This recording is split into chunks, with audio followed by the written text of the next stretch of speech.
Reading your article about humor in prostate support groups was really positive. I think in one sense, I didn't learn anything new. Like I thought, oh yeah, this happens, and this happens, and you kind of in your article you sort of more framed it, and more specifically put it in words. I hadn't sort of put those thoughts into words, and so that was really good. Some of the stuff around prostate cancer, is sensitive areas for men, like bladder incontinence and erectile dysfunction. I mean, what could be worse?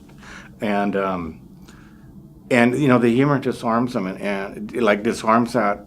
It takes away, I guess, the personal, the shame and the embarrassment, and to hear somebody else talking about it.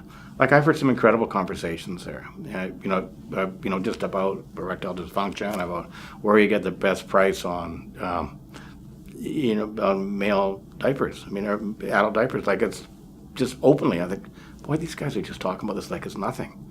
And it's really kind of neat to see, and it's really just kind of, okay, I've got a problem, and so do the other, so does everybody else, but big deal. This is how you manage it, and these guys can help point me out to where you can get the best deals. I mean, it's just they've turned it into something that's really sort of could be really a shameful thing that you really deal with in private to something. Okay, I'm dealing with this, so it really helps people just move on with their lives. Really, I think humor can feel. To some people like they're being picked on or being made fun of. And I think that's what you have to be careful of, to show that, like, it can feel like a personal attack. I think sometimes a lot of humor is about other people's misfortune. So if people think it's about their misfortune, everybody's sort of laughing about their misfortune. It doesn't help them, wouldn't encourage them to come back. But if it's just sort of about maybe even our group misfortune, oh my God, look at where we are, look at what we're talking about, and they just kind of shrug it off and laugh it off. But if it's about an individual, I think if it's shared humor is what's really important, I guess.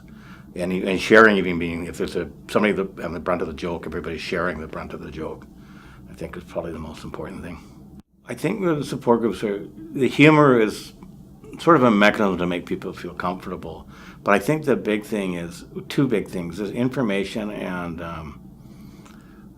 support. And, even men might say they don't need support and stuff like that, but it's just, again, I think it comes up in a sort of a male form of camaraderie, and we're in this together, and we're sort of going through this together, and even, you might even say together, God, this sucks, or whatever, or we're doing really well, or, but just doing it as part of a group is, I think, really important. And I think the reason the groups work and allow men to talk about stuff that's like, as you say, sexual dysfunction or bladder incontinence is because you're doing it with other people, and you can sort of say, well, it's not really about me, it's maybe about the guy next to me. But everybody knows what each other's doing anyway, sort of thing. It's like, I have a friend who has, such and such. What do you recommend? So there's just a permission in that group. I don't know what, because you're all dealing with the same thing. I think in your paper you had a great thing where, they said, all the men in the room have had to deal with erectile dysfunction, please move over the corner. And the whole room moved over the corner. Yeah, it's like we're all dealing with this.